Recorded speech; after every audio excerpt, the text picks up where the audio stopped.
ग्रामांचल क्रीडार विकास पर सरकार योजना करुवा बेले मयूरभंज जिला शिमिलीपाल पाददेश पाठशाणीपुर विराटपाट युवक संघ द्वारा 41तम 2 दिनिया फुटबॉल टूर्नामेंट आयोजन कर टूर्नामेंट रे जिला तथा जिला बाहर 16 गोटी दल भाग लेते। मुख्य अतिथि भाव उदला विधायक भास्कर मढ़ई और बारिपदा विधायक प्रकाश सोरेन जोगदे क्रीड़ा द्वारा शारीरिक मानसिक और बौद्धिक क्षेत्र में विकास होता है। परिशेष फाइनाल विजेता और उपविजेता अतिथि माने पुरस्कृत करते। BYS 41तम फुटबॉल टूर्नामेंट भाग नहीं 16टा टीम ओडिशा बिहार बेंगल प्लेयर सब ये खेलुंट। बर्तमान जो खेल जारी रही खेलुंट सोरेन सिपाही फुटबॉल टीम दासडी फुटबॉल टीम जोटा कि ओडिशार दासडी फुटबॉल टीम सोरेन सिपाही हूँ बेंगल फुटबॉल टीम।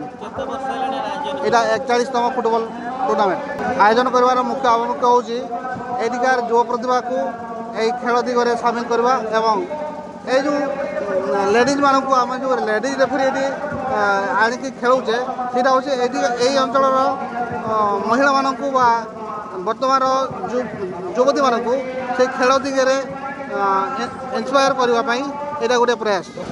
जो 41 वर्ष धरी पाठशाणीपुर दुर्गा पूजा उपलक्षे 2 दिन फुटबॉल टूर्नामेंट यहाँ हूँ आज द्वितीय दिन फाइनल डे। ये फाइनल डे आपण मैंने देखुंट केते संख्यार लोक माने खेल प्रति लोकंकर केते ए अंचल लोकंकर आग्रह अच्छी यू अनुमान करें पाखापाखि 20-30 हजार लोक केते डिसिप्लिन केते शांति श्रृंखला भाव में खेल देखुंट एवं तांको भितर गोटे भाईचारार एवं तांकर जो दुर्गा पूजा माहौल सबुआड़े चली दुर्गा पूजा माहौल। ये दुर्गा पूजा माहौल रे पाखापाखि आपणकर ए उदला ब्लॉक रो आ कप्तिपदा एपटे जीबीनगर खुंटा 4टा ब्लॉक रो लोक ये भर्ती होती।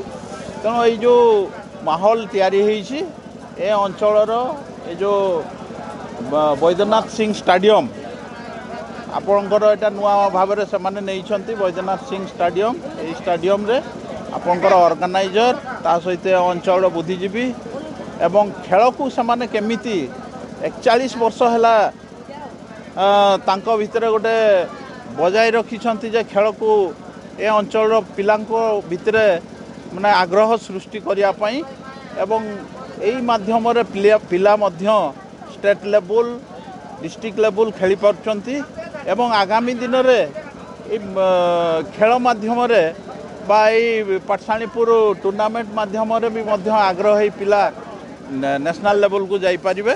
तेणु ये 2 दिन खेल अति आकर्षणीय एवं चित्ताकर्षक खेल। उदलार दीपक मिश्र रिपोर्ट ओडिशा स्पोर्ट्स।